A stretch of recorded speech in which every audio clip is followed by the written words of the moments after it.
This week saw many injuries to star players: Isaiah Pacheco, Deebo Samuel, and Michelle. But if those three listen to Dr. Shannon Sharp and put some ice on it, they'll be back for round two.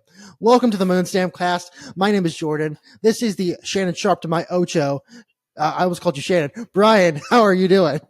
I'm speechless. That was incredible. It took a second for it to hit, but well done, dude. Thank you. I appreciate it.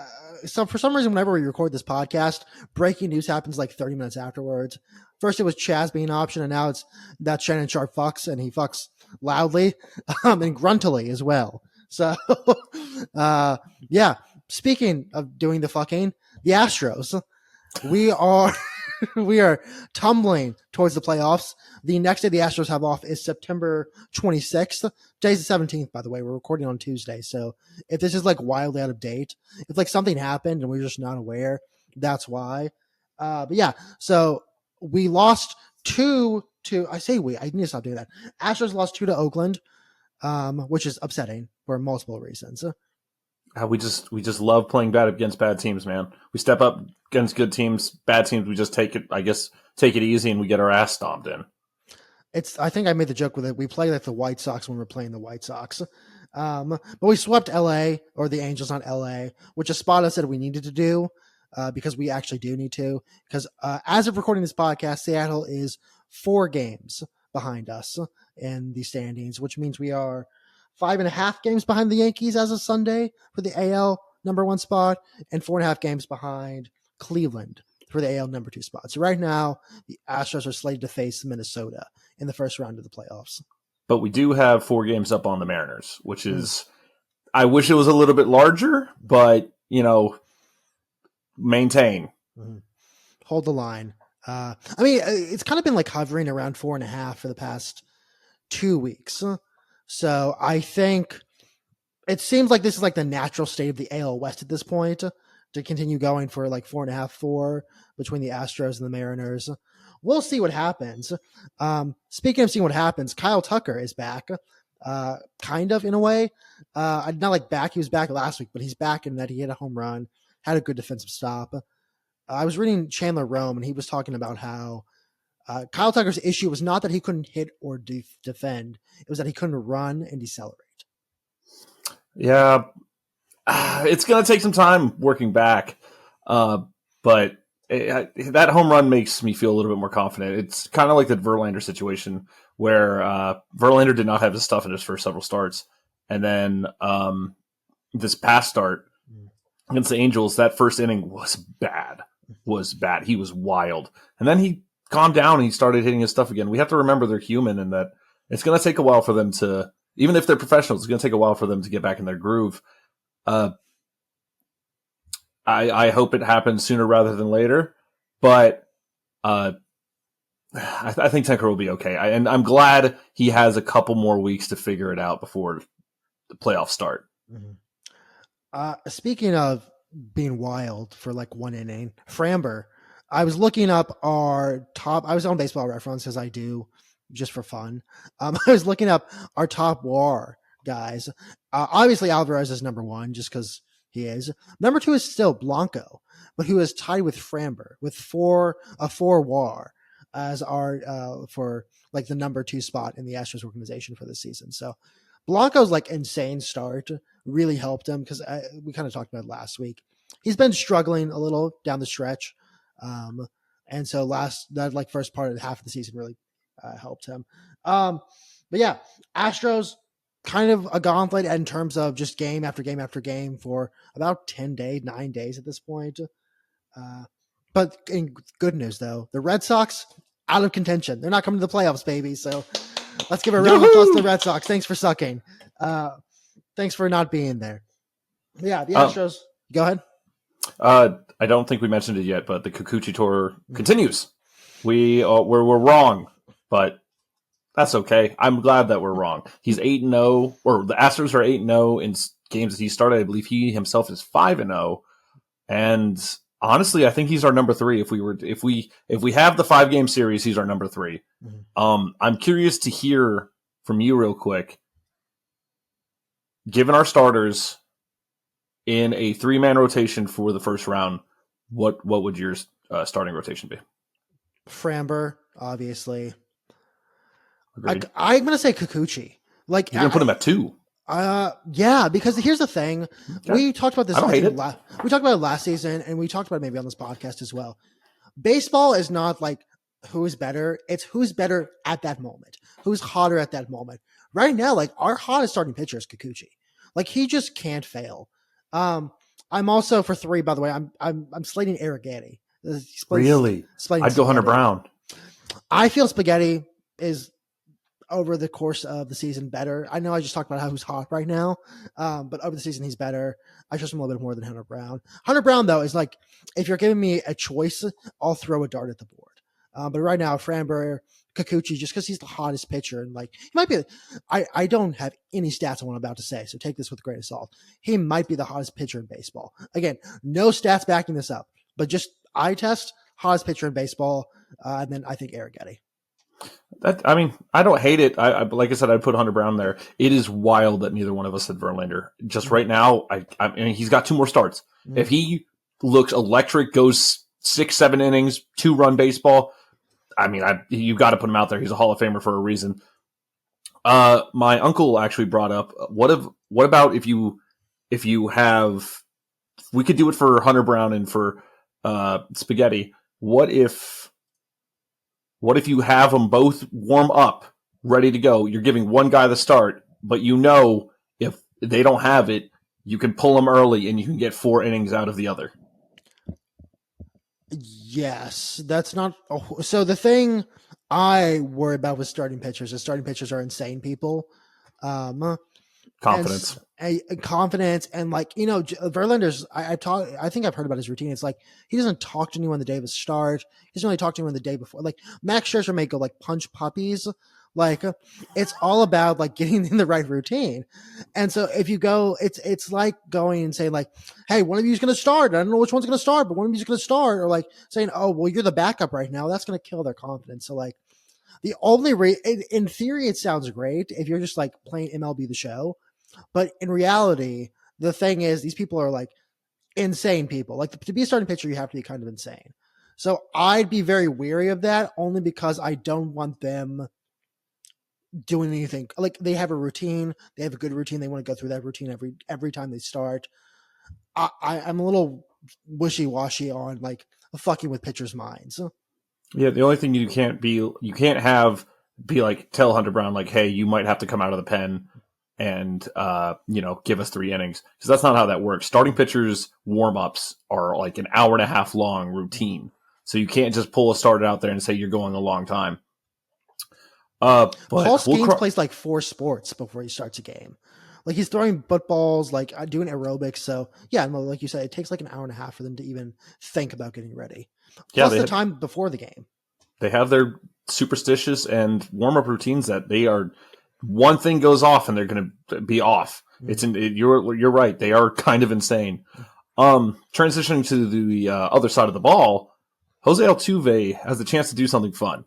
He has a chance to have his 5th season of 200 hits, but he's going to need to have a hell of a last 12 games. He needs 21 hits. It's possible. It's less than 2 hits a game. It is possible if he hits fire, has a 3-4 hit game in there. It's not probable, but it is nice to watch, and it would be his 5th time doing it, which would be crazy. I don't know our schedule, and I don't know how much we're home. Listen, it's the end of the season. We're hopefully making the playoffs, knock on wood. If someone wants to get some trash cans out to help this process move along a little bit, make sure he hits that goal, I'll turn the other way. So, and I think most Astros fans would. But yeah, that is incredibly cool. Astros stretch at the gauntlet, kind of a 9 days of just game after game after game. We'll see what happens. Again, it's not about who's the best in baseball. It's about who's hot at that moment. So I don't know. Also, just quickly, I read something about apparently whoever Bregman, that guy, Scott Boras, Bregman's agent, apparently they're like rumors, like talk that he's maybe floating that Bregman could play second base or shortstop, because he played shortstop in college. Mm-hmm. But now he's just the third base aficionado for the team. Apparently Scott Boras is kind of out there saying that theoretically he could play second base or shortstop if needed by a team. I think it's a leverage move because they know that Pena is solidified at shortstop, and they absolutely know Altuve is solidified at second base. So if he's on the Astros, he's going to be playing third. So I think that's just the leverage move to let the Astros know, like, hey, we're not just limiting ourselves to teams that need a third baseman, man. You guys want him, you're gonna have to pay for him, and I do want to keep him. Speaking of paying players, kind of college football. We're through another week. Yeah, you want to go first, Brian? We're back, baby. Oh, fuck you, Purdue. Purdue. Oh, we shit down their throats 66-7. I have a couple points I wanted to bring up. It did cost us 2 starting offensive linemen. Not great. Riley Leonard cannot fucking throw the ball. I think he had 112 yards passing, but he had over 100 yards on the ground and I believe 4 rushing touchdowns. At what point do we just say be our running back? But the Tim Tebow gambit. But no, that's not going to happen because Jeremiah Love is so fucking good. He's so good. He's averaging 8 yards a carry this year. That's fucking nuts. And then my last big point for Notre Dame is the defense fucks, dude. The defense fucks. 36 points in 3 games. That's insane. And I think they lost a defensive tackle, but for the most part, healthy. It's going to be the defense this year. Riley Leonard's got to either calm down and learn how to throw the ball, or we saw a little bit of the backup, and he didn't look bad. But the saying is, if you have 2 QBs, you have no QBs. So Riley Leonard's the starter for the time being. If he loses another one pretty bad because of the offense, like NIU, I think we got to pull him and see what we got in the other guys. But hey, you can't bat an eye at 66-7. Just quickly, the Gators are running like a 2 QB system for some reason, and it looks horrible, and they're doing horribly with it. My turn. UH didn't really watch. I like had the game on the background because Rice is spiritually a Conference USA team, and if a Big 12 team can't beat what is spiritually a Conference USA team, I'm out. They slaughtered them. Good for them. That's what you should do if you're, again, a Big 12 team going against what is like a American Athletic Conference higher. It's like a Vanderbilt to the SEC. They kind of happen there for this grade point average. Quickly, I think Mark Titus called Purdue a bunch of goobers. So I just wanted you to hear that after you got to destroy them. Hell yeah. Hell yeah. Next week we play Cincinnati though, and I don't imagine that's going to look pretty. And then the week after that we play Iowa State, who's by the way ranked. So good for them. If you want to run through some college football storylines real quickly, for LSU, go ahead. Go ahead. I was going to say for LSU, South Carolina, not much other than the South Carolina running back Sanders. Dude rocks. I don't know if you see that guy. He runs heavy, he runs fast, and he runs athletically. He'll just charge at you. So that was enjoyable to watch. Not a great game for South Carolina after I think you talked about last week how good South Carolina can be. I think maybe a questionable bit of game, but whatever. They were good. It was they didn't finish. Mm-hmm. They didn't finish. They played 3 quarters of great, 2 2/3 quarters of great football, and then that end of the third quarter, end of the fourth quarter, just couldn't get anything going offensively. Defense collapsed. LSU came back and won the game. Mm-hmm. I want to transition from that real quick, if you're okay. Okay, let's do it. Florida State's not going to win a game until that guy puts dog shit in his mouth and swallows. Not at all. That it's like it's their curse. Like that man put a spiritual black curse on the entire team. He has to eat. Not only does he have to eat dog shit, he's going to have to do it like on television or something. He's going to have to do it at the stadium. Like they're not going to win a game. They look horrible.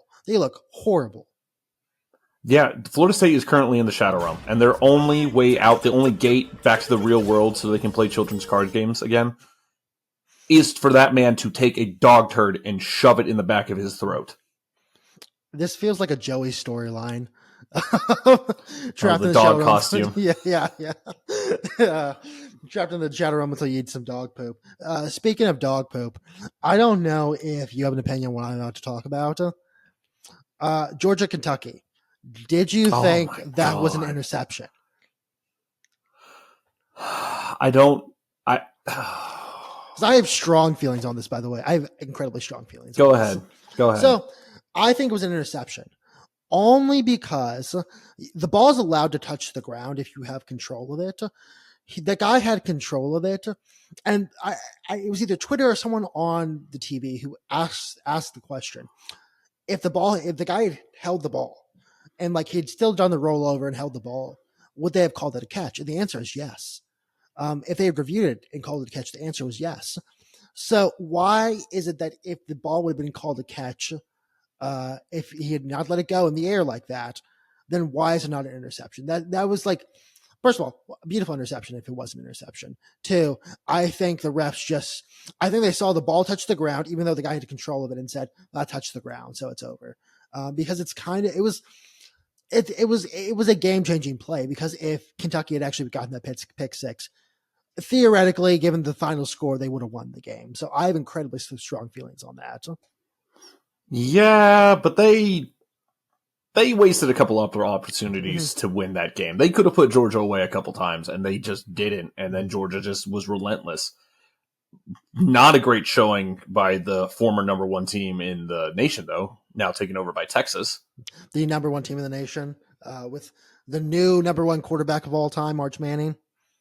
Dude, he looked really fucking good. He looked really, I mean, I don't know how to describe it. It's like a mobile Manning quarterback, or a male. So stupid. It's dangerous. I actually have a historical take on Arch Manning. It's going to infuse two families that are well known in America.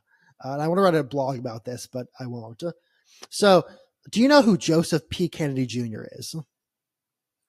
For the sake of this podcast, no. Okay. I know no one really does. That's the thing.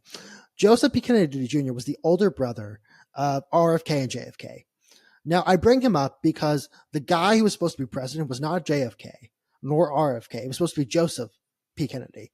Since he was born, he was the one who was supposed to be the president. Like John Fitzgerald, his grandfather, who was mayor of Boston, was like, this kid's going to be president. Joseph P. Kennedy Sr., their father, was like, this kid's going to be president. And then he went and died in World War II, and he couldn't be president, obviously, because he's dead. There's a Joe Biden joke in there somewhere.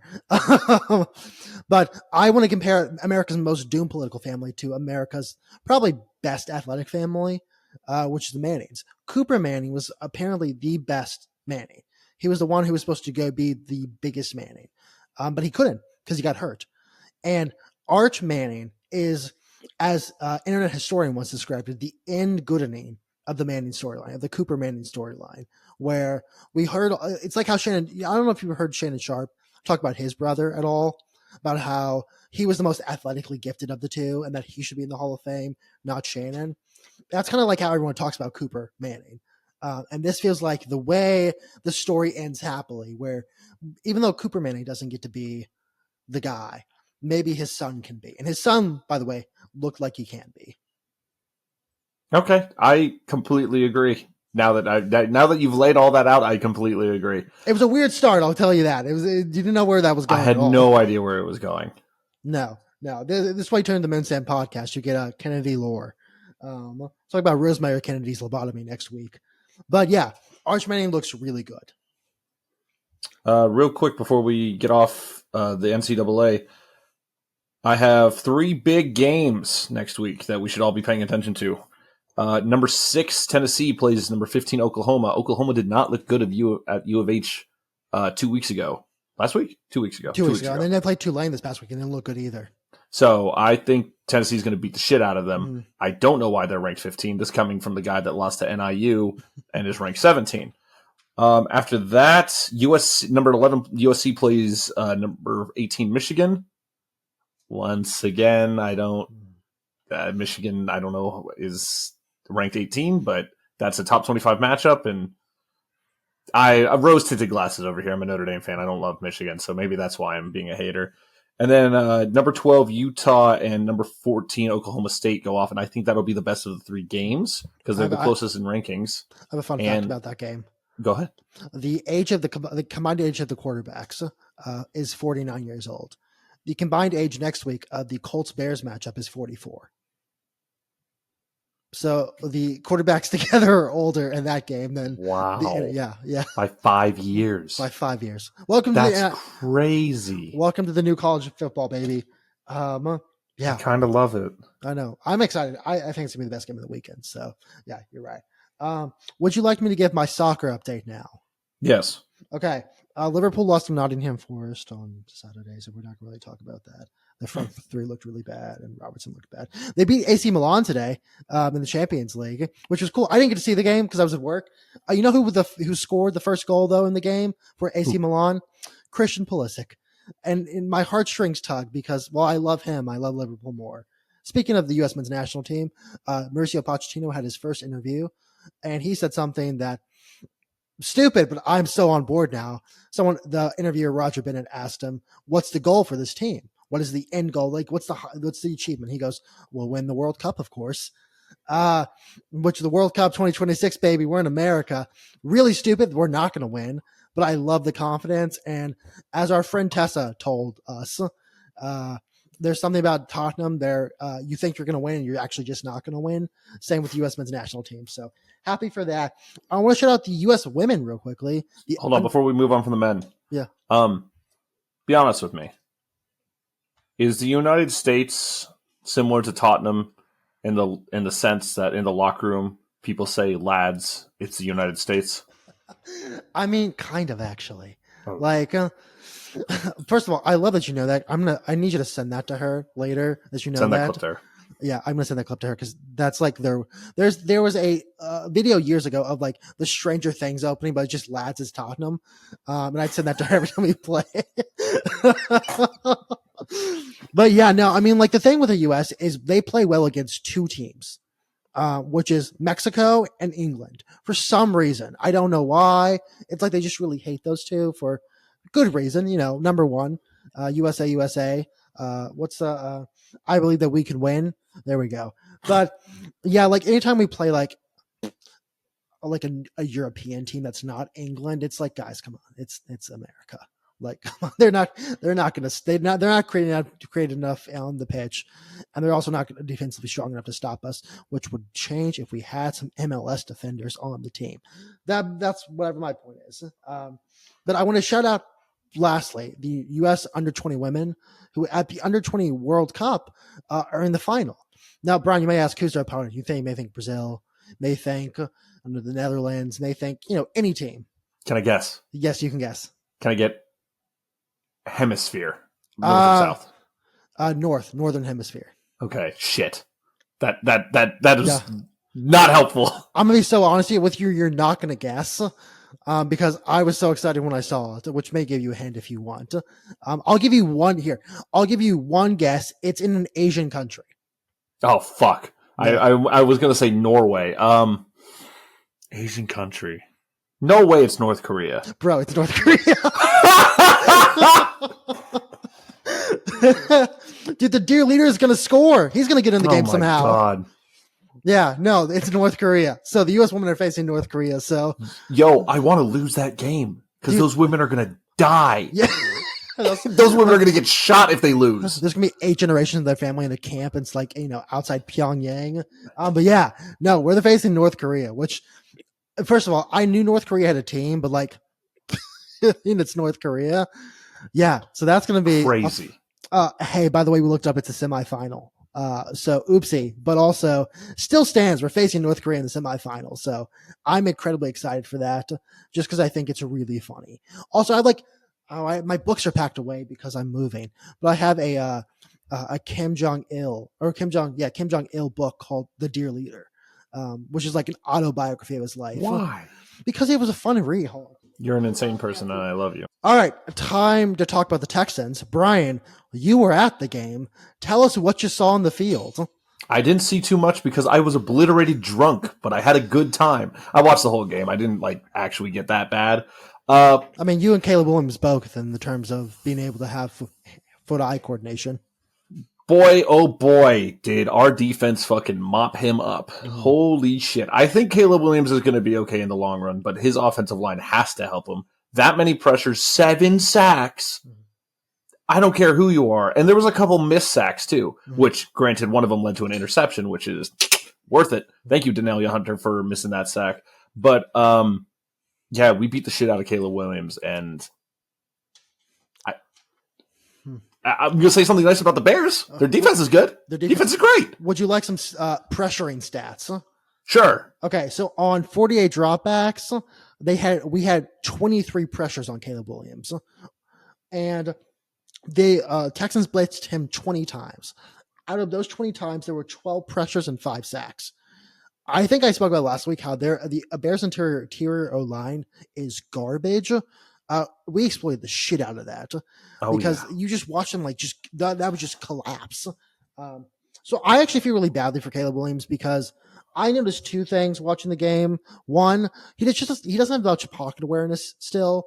Like someone will be coming on his blind side and he'll just won't know it or like even try to notice it. 2, he has no chemistry with his receivers. He like just none whatsoever. There's bad body language I could tell from my seats where a receiver, it would be like an overthrow or like he would be sacked or something and a receiver would look up and I'm pretty sure, don't know who it was, but number 11 literally just went. Yeah. And I was just like, whoa. Yeah. It's not great. It's not great. I mean, again, it's his second game in the league. Like I think it was Tom Brady spoke about this maybe last year about how they're just not giving rookie quarterbacks any time anymore. Like you're expected to come in and be perfect. And that's just like not possible, especially when you're Caleb Williams, who his whole like thing was he's this athletic quarterback who's able to get out of these bad situations at both Oklahoma and USC. And now he comes in and tries to play the same game. It's not possible. And he needed someone in front of him. Like he needed a Justin Fields in front of him or something to give him some time, some knowledge, something. Because the two people you could consider the most talented quarterback of all time and the greatest quarterback of all time did not play their rookie years, or at least not at the beginning of their rookie years. Patrick Mahomes sat behind Alex Smith for a while, and Tom Brady sat behind Drew Bledsoe. And yeah, I mean, and that made like I think in that same clip, Tom Brady was talking about if he had just gone in like off the bat, he wouldn't have been Tom Brady. Like he wouldn't have been given a chance. We'll get to Bryce Young later because that's kind of on my mind now because of this, because 1 season and 2 games after whatever. But just a few things on the Texans. One, Lassiter rocks. That man rocks. That interception rocked. Rookie. Yeah, he's a rookie. That's outstanding. I loved watching that. Don't worry. On the other side, fucking Stingley. Yeah. So great. Yeah. And this is his 3rd year. So a 3rd-year cornerback and a rookie cornerback looking outstanding already. That's huge for our secondary. Other side of the ball, though, Nico Collins, lead receiver in the NFL right now. Phenomenal. He looks outstanding. Quickly, he slapped Stevenson on the Bears. A little bit of Andre Johnson in him, who we love. He really likes in-breaking routes a lot. So him and CJ seem to connect a ton on in-breaking routes. That was the 52-yarder touchdown that he had. It was another in-breaking route. That throw to him when CJ was running away, and he just stood there. Outstanding. That's one thing I'm worried about. When a play breaks down, CJ Stroud almost fixates on Nico Collins. It's one thing I'm worried about because if a play breaks down and other defenses are going to realize that just take Nico Collins out and that's going to be his first read. And oftentimes you only get 1, maybe 2 reads when the play breaks down like that. So listen, it works. It's going to continue to work, but we just got to be careful with that. Speaking of wide receivers, though, we got to get Tank Dell going. Yeah, that was one of my notes. Where in the world was Tank Dell? Because I can't remember him catching a single pass. I know he caught like 1. Can't remember when it happened. I don't know where he is. I don't know what's happening. I don't know. I need to probably like go back and actually look, but like I don't know if he's just not open or if CJ has Stephon and Nico Collins, so he's just looking at those 2. That maybe he needs to go through more reads or something. I don't know where Tank. As someone who always has him on one of his fantasy teams, I also have Deebo Samuel, Isaiah Pacheco on that team as well. So I need someone to step the fuck up. I've already accepted I'm getting like last in that league, so I have 2 on that team too. So we're just killing it. The only thing I'm going to say, though, is that we've played 2 very good defenses. The Colts are an underrated defense. They really are. And the Bears might have a top 5 defense. Holy shit, they're good. So maybe we start stepping up and we'll see how we look against the Vikings, but we'll get to that a bit later. The Speak- last note I have on the Texans, last thing from me is, why do we have a hip drop rule if we're not going to fucking enforce it? Because you were trying to avoid injuries from hip drop tackles, and then Joe Mixon got hip drop tackled basically right in front of a line judge, and no flag, no nothing, and he has an ankle hurt. I think hip drop tackles are like balks, and that you'll know when it's like the definition of porn. You'll know when you see it, except you'll never see it. That's the Supreme Court's definition of porn. What? Yeah. So it was like the 80s or 70s or something, and they the definition of porn was someone asked like a Supreme Court judge, and he's like, you know when you see it, and that's what porn is technically. Wow.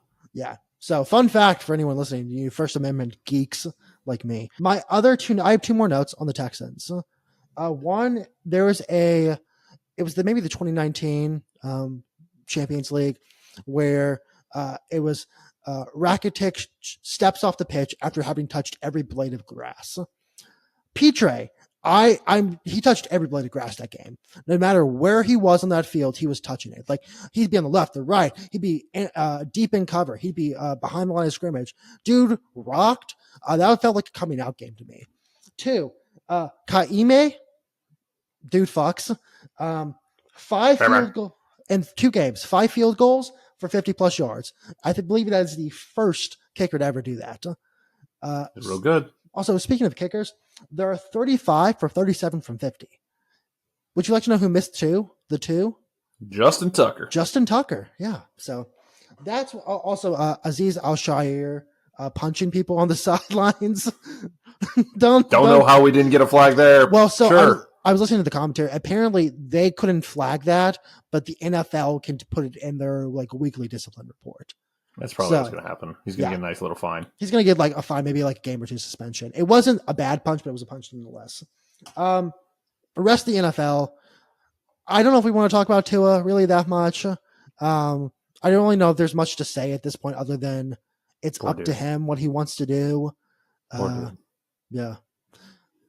Just, I don't know, make a joke for that game. I should have known the Bills were going to win because it's Sean McDermott's favorite holiday. 9/11. Because you remember, I should have known. That's like his.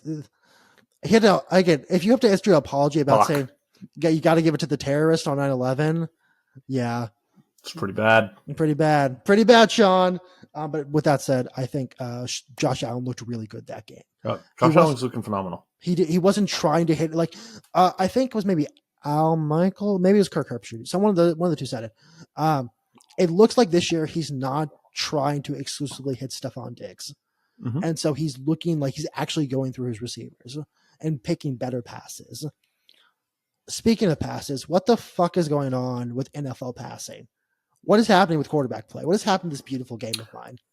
I don't know. They're down I think we're down 25 or 20 passing touchdowns from last year, and which was down 30 from 3 years before that or some shit. So 4 years ago, we had 50 more passing touchdowns in the league. I don't know. The secondaries are getting better, I guess. Well, they're getting better. It seems like quarterbacks are less. Speaking of Josh Allen, I don't know if you saw the quote by Josh Allen, which is like his Green Goblin mask of, I want to throw downfield so badly. But no, they don't seem to throw downfield. So here's a stat, and this will lead us into the Chiefs game. Mahomes was 18 for 25. Would you like to know how many completions he had past the line of scrimmage? 3. 6. And it was I think there's only maybe one over 10 yards. I think, or maybe they were all below 10 yards. And it's just crazy to me that Mahomes of all people, the quarterback of this generation, is not passing deep at all. I don't know what's happened. Maybe it's so. Also, the Saints also look great for the record. Their offensive coordinator is a man we kind of know in a way. It's Clint Kubiak, who has them running motion 52.3% of the time. And I just want to say, I don't know if you agree with this or if you've noticed this. Everyone's in motion this year. There is so much motion happening on the field. It's a lot. And I wonder if that's just contributing to those short downfield passes. So that's what I'll say on that. Oh, we brought them up. The Chiefs. Let's get into it. I was sitting in the stands when I checked Twitter and saw everyone complaining about They refs bailed out the Chiefs again. Chiefs bailed out, on the millions of photoshops of the refs in Chiefs gear. Mm-hmm. That was absolutely pass interference. That was. Like, I don't like the Chiefs. Sure, like, the people love to throw out that stat that like 58 interceptions have been returned of like called back of Patrick Mahomes.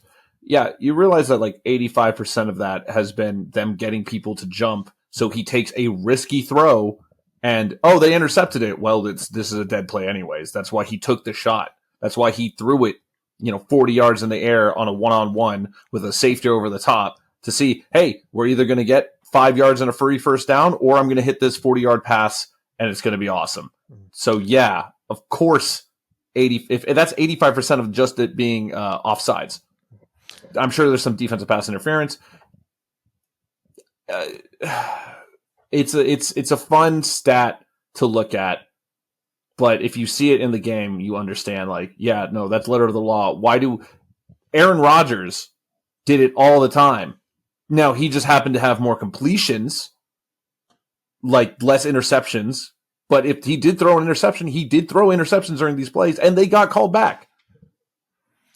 That's the thing with like being a great quarterback is you're going to annoy the defense in such a way that they're going to commit more violations. I will say this as a devil's advocate real quickly, because I agree with pass interference. I'm with you on this. There was a holding happening on the line at that moment. Two of them holding, yeah. Which theoretically means the play should have been either canceled out or called back. Depends on... I agree, but that's not what people were complaining about. People were complaining about that's not DPI. Yes, it was. And if everyone was started screaming right away about the film, because people didn't realize it was holding until Monday. If people were screaming about that instantly, like, holy shit, these two guys got held the shit out of it, because they did, then it would be like, yeah, okay, you're not just suffering from, I hate dynasty syndrome or whatever. That's a legitimate argument, and that I absolutely agree with. It should have been offsetting penalties, because there were two holds on that, and they didn't call either one. But the DPI is, you can't dispute that. Yeah, no, you can't just jump into someone. I saw someone say that Rashee Rice backed into him. It didn't look like that to me. Didn't look like he almost went vertical, like just straight up. Yeah. So I agree. With that said, I still hate the Chiefs, and I think they're washed because Patrick Mahomes can't throw downfield. Prove me wrong, Patrick. By the way, he's going to. Hey, everyone, give a round of applause. Happy birthday, Patrick. It's your birthday today. Hey. Would you like to know how old he is, Brian? 29, right? He's 29, yeah. Get the fuck out of my league already. He's got like 7 more years. Maybe Dog. He's going to play till 40. Great. And then he's probably going to play after 40. Because I think at like 33, he's going to be like, hey, Brady, how the fuck did you play so long? Thank you. And then he's going to start doing that because he's like, fuck this, I'm chasing the greatest of all time. I want the rings. And it scares me he can do it. I don't know what his childhood team was. I imagine it may have been the Cowboys. Because Pretty sure it was Dallas. Yeah, I'd imagine, because the people who liked the Texans were people in Texas, only because of the whole Oilers thing. But Matthew's father wasn't. I don't know. Who cares? But I'm just saying, if somehow one day he pulls a Brady and says, hey, I'm ready to leave my team that I've been here for so long, and joins the Texans, it's going to be like all my Russell Westbrook takes. All of a sudden I'm like, yeah, greatest player of all time. So I don't know if we want to talk about the Chiefs anymore. I have a couple more things in the NFL, and then we can get to our... I've got a couple notes on the NFL too, and then we can get to our previews. Okay. Brock Bowers, by the way, is the best TE in the league right now. Real good. By the way, the MVP race, would you like to know who's in the MVP race in my mind right now? By just touchdowns. Derek Carr, Baker Mayfield, and Sam Darnold. I don't disagree. Yeah. I literally, that was my next note was, we owe the Saints a fucking apology, or I do, because you said they were probably going to win the division. I was like, they don't look that good, and now they have back-to-back putting up 40-point games. Holy shit, do they look like a complete team. Mm-hmm. Saints Bucks is going to be fun. We get that twice this year because they're in the same division. That's going to be so fucking fun. We're blessed with that. I hope they get flexed into a primetime slot. They should. They honestly should.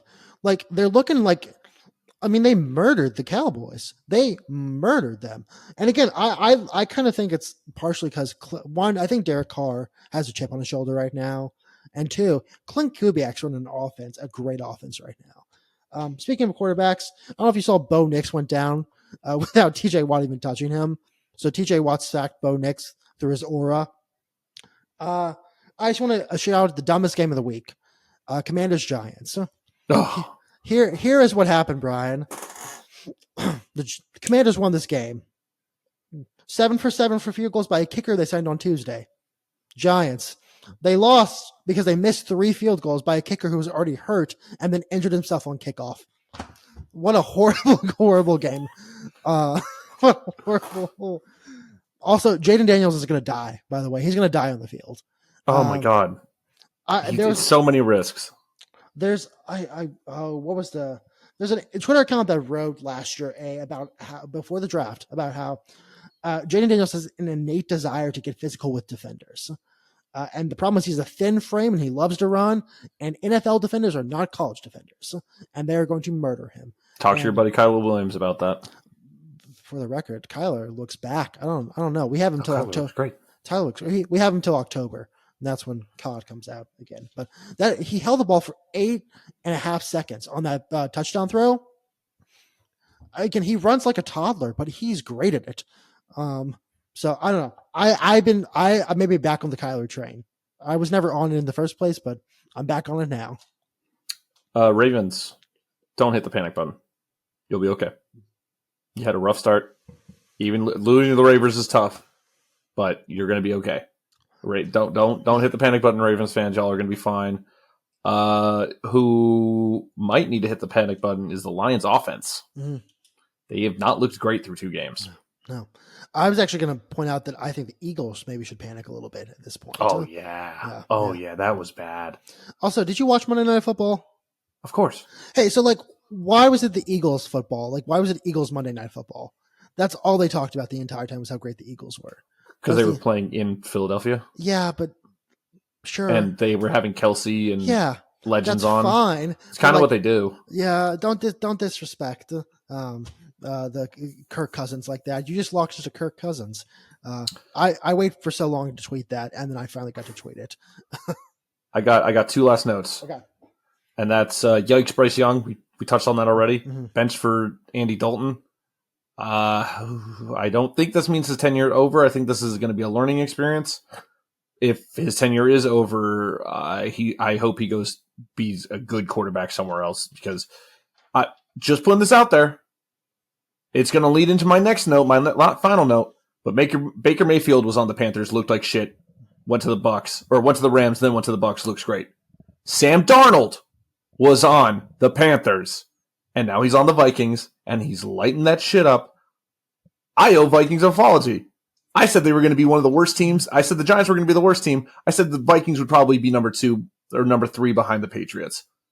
Wow, they look good. Sam Darnold, I'm impressed. They've got the best offense of the NFC North.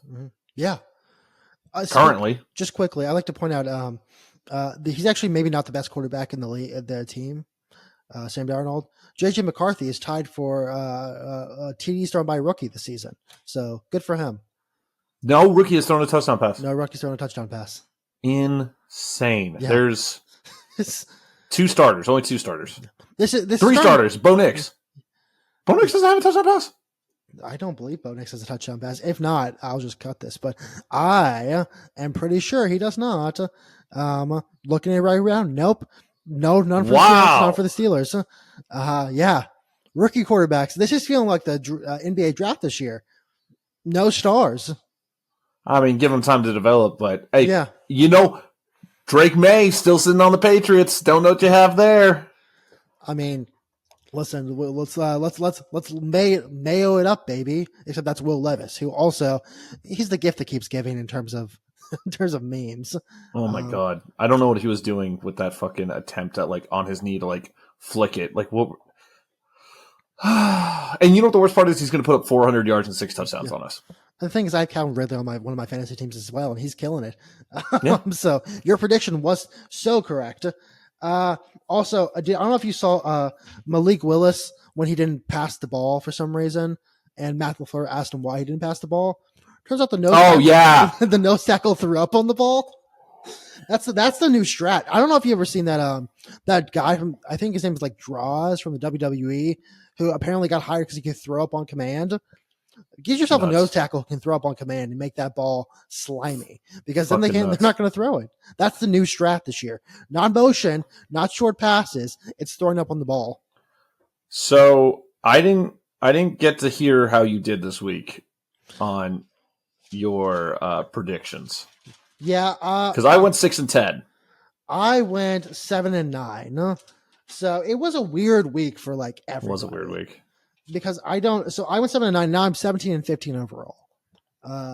It was a weird, just looking at I picked the Dolphins, but whatever. 49ers losing to the Vikings. No one expected that. That sucked. The Cowboys Saints. We all saw the Saints in the first game. Said, cool. We'll see ya get destroyed by the Cowboys. Nothing. Colts Packers. Maybe should have predicted that. I don't know. Raiders beating the Ravens was insane. Yeah. Also, the Browns being good. Like Deshaun looked really good. I have a take, and I don't know if we can publish what my take is. Whenever there's more allegations, he plays better. And so my theory is the more allegations you give it to Deshaun Watson, the better he gets at football. Stays in the pod. Don't clip it. I'm not. No, please. Can stay in the pod though. Okay. All right, you ready to run down week 3? Yeah, let me see if there's anything else that really surprised me. Maybe Rams Cardinals also was surprising, but yeah, I'm ready to run down week 3. I have my picks all ready to go. All right, we're starting off on Thursday Night Football. Patriots Jets. I'm going Jets. Going Jets as well. Giants Browns. Browns. Eagles Saints. Saints. Mm-hmm. Texans Vikings. I have Texans, but I'm a little shaky on that one. Texans, and I'm scared. Yeah. Broncos, Bucks. Bucks. Packers, Titans. I'm saying Packers, but it's a tentative Packers. I'm saying Packers, too. Bears, Colts. I'm saying Bears only because the defense. I'm saying Bears, too. Chargers, Steelers. Steelers. All right. There we go. I believe in hardball. Let's do it, baby. Also, they're playing at the Steelers, which is the only reason I took the Steelers. Yeah, that's fair. And Justin Fields is coming back, baby. So I don't know. Dolphins, Seahawks. Yeah. Panthers, Raiders. Raiders. I think Andy Dalton might just quit mid-game. He might pull an Antonio Brown that game. 49ers, Rams. I said 49ers because I don't think the Rams defense is as good as the Vikings defense. I said 49ers as well. Lions, Cardinals. I said Cardinals. Fuck! I literally just changed it to Cardinals. Yeah, Cardinals. Fuck it. No, I'll take the Lions. I had it initially as the Lions. I'll take the Lions. Okay. I need to... All right. Ravens, Cowboys. I have Ravens on this one. Ravens.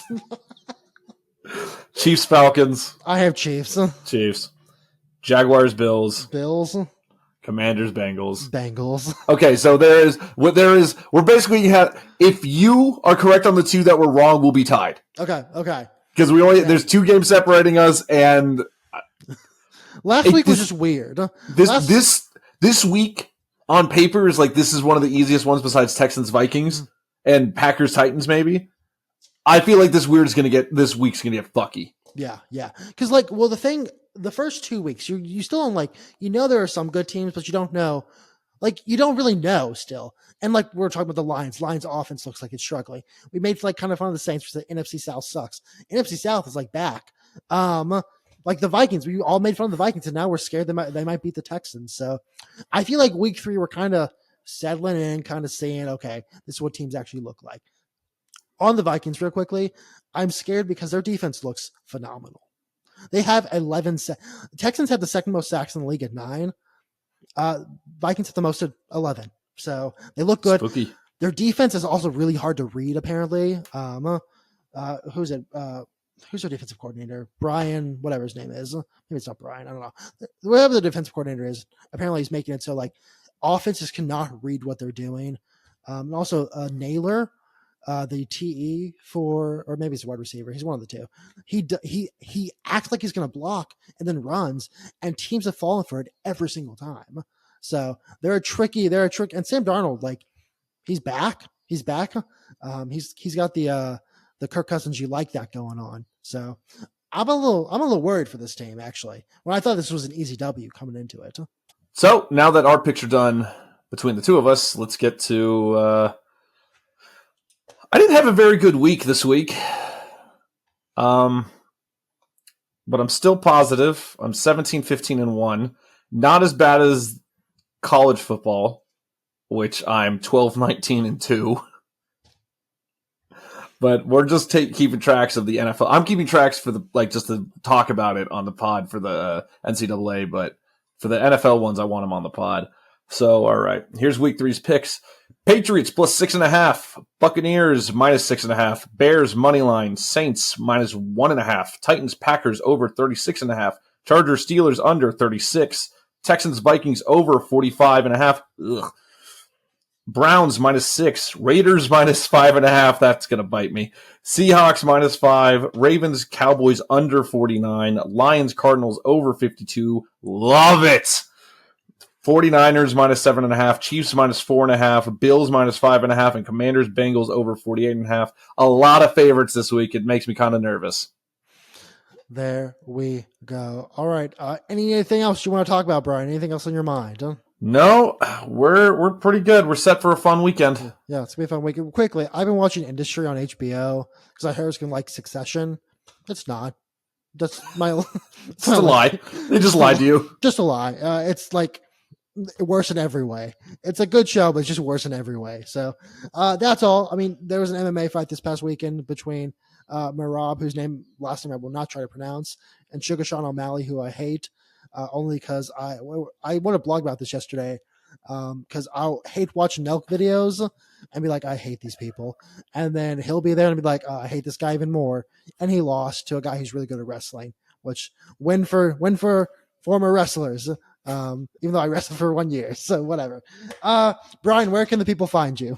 You can find me across all social medias at Auric Polaris, especially at twitch.tv/Auric Polaris. I will not be streaming for the rest of this week, unfortunately, because I'm leaving town Thursday night. And tomorrow I have a cousin in from my mother's home country.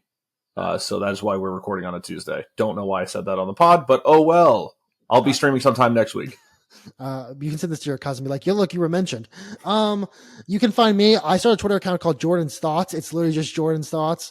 I just tweet nonsense. No one likes it for good reason. But also find us at Moonstamp Sports across all platforms, Twitter, TikTok, Instagram, YouTube, whatever you look for. Thank you so much for watching.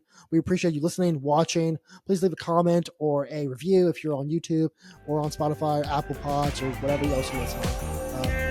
Appreciate it. Stay beautiful.